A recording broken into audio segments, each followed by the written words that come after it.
Selon vous, qu'est-ce que le soin? Voilà.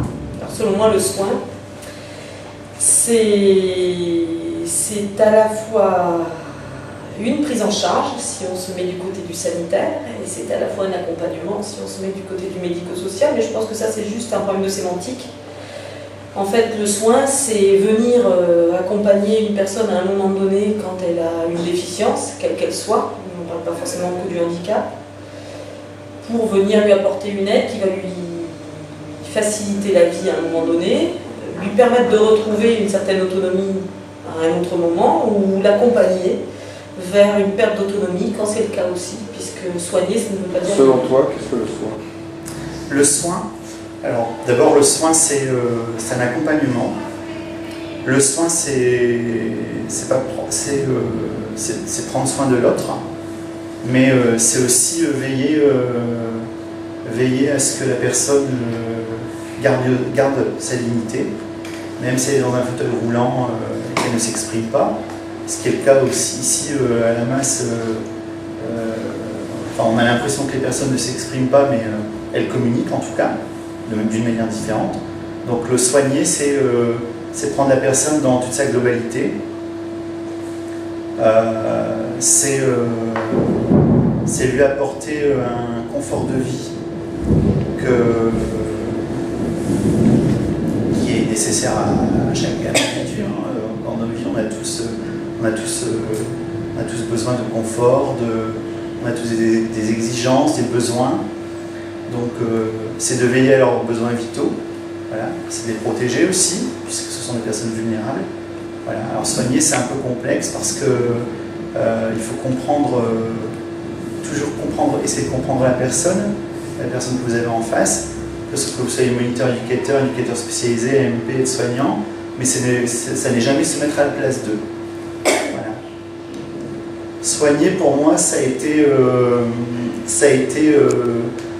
c'est pour ça que je suis devenu aide-soignant, même si je reste moniteur éducateur et je fais les deux. Ça a été ce qui me manquait dans ma pratique. Le rapport aux soins, ce qu'on appelle les soins de nursing, donc c'est l'accompagnement quotidien à la toilette, il n'y a pas que ça dans les soins de nursing, c'était d'avoir une pratique différente dans le quotidien de l'accompagnement. Voilà. Soigner, c'est aussi, c'est surtout, comment dirais-je, prendre l'autre en considération. Voilà. Dans notre entourage, dans notre vie commune, on est tout le temps dans le soin, parce qu'on prend soin des siens, on prend soin de ses enfants, on prend soin de son mari. Voilà. Donc c'est pas une notion, c'est pas événementielle, on va dire. Mais, quelle est votre place dans la notion de soin en tant que directrice adjointe?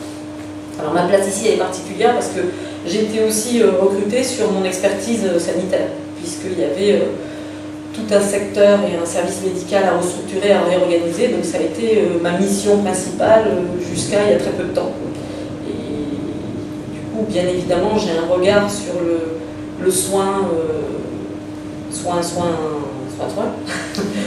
guérir, soin médecin, soin infirmière, soin aide-soignant, mais une fois que vous avez compris quelle est ma vue sur la notion de soin, que j'avais avant même de venir travailler ici, puisque pour moi, l'hôpital où je travaillais, le jardinier, pour moi, c'était un super soignant.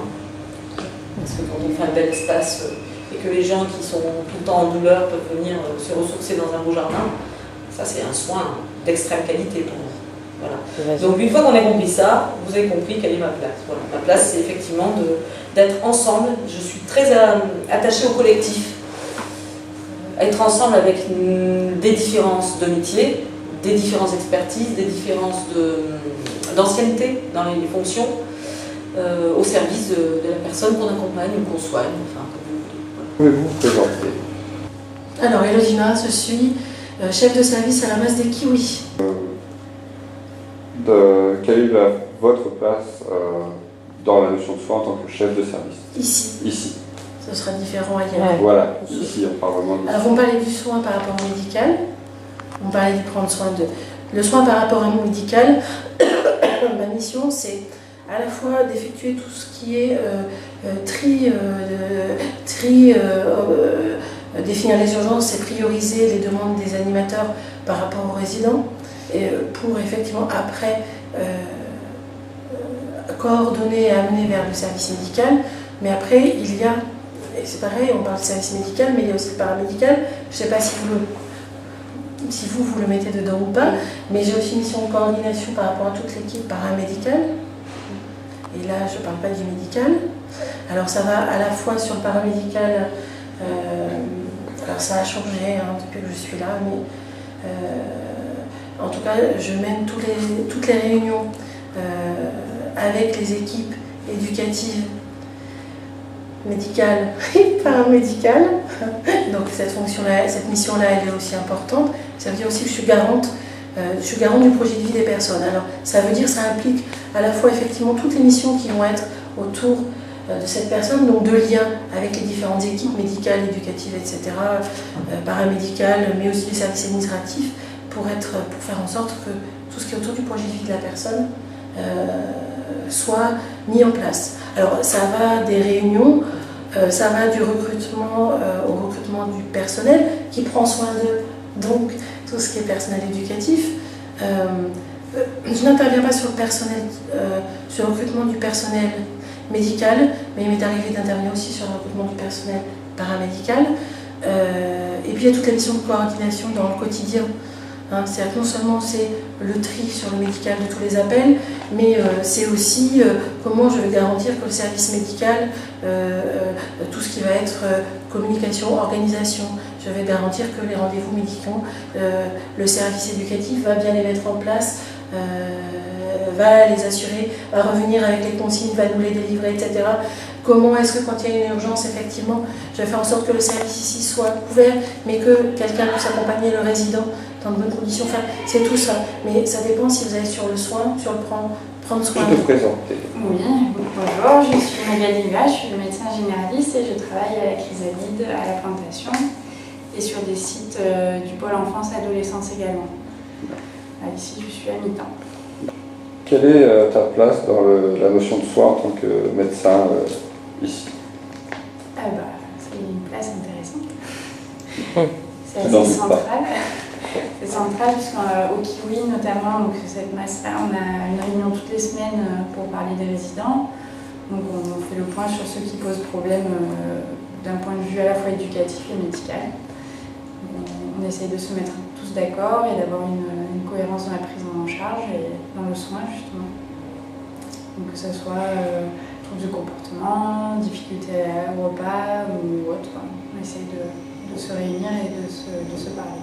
Je suis infirmière et je suis jeune diplômée depuis cet été. Et c'est mon premier poste en tant qu'infirmière. Quelle est ta place dans la notion de soin en tant qu'infirmière Ici Alors, ici, je m'occupe principalement de tout ce qui est traitement.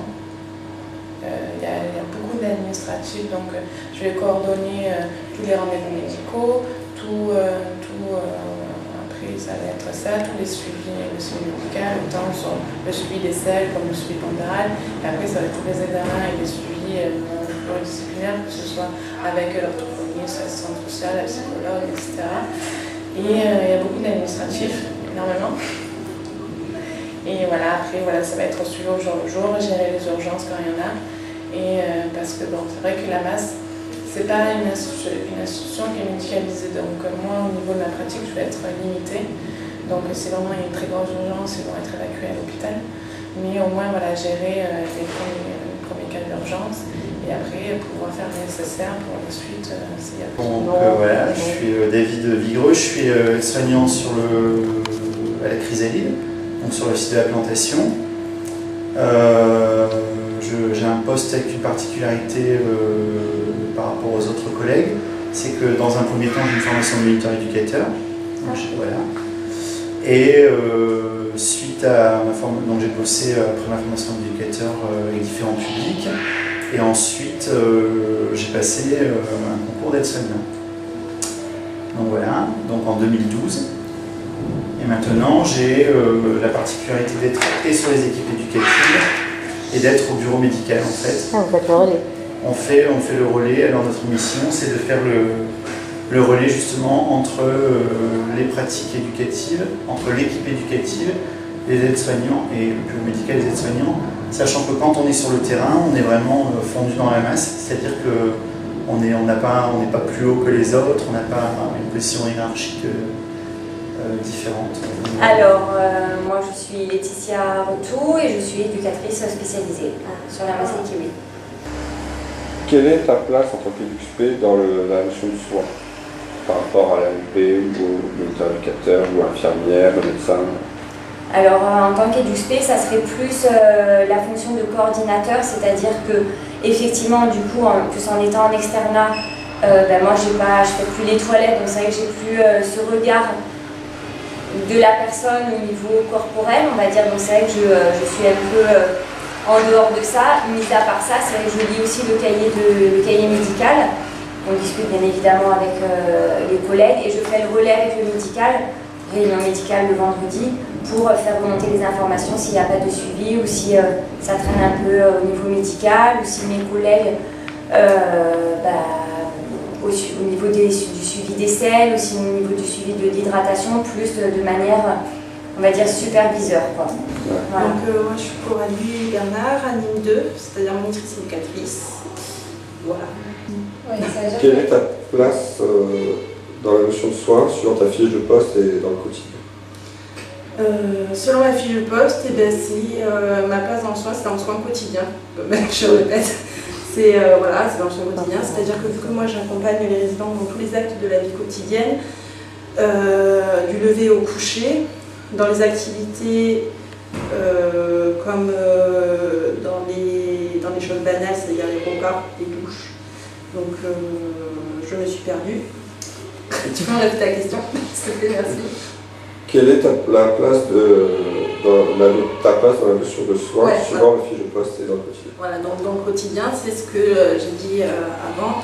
Donc c'est être vigilante lors des douches pour voir les marques physiques, être vigilante dans le comportement du résident, voir s'il change. C'est comme ça qu'on peut voir si le résident son traitement en ce moment, il faut peut-être demander au médecin si on peut le revoir parce qu'il est plus angoissé que d'habitude, ou il montre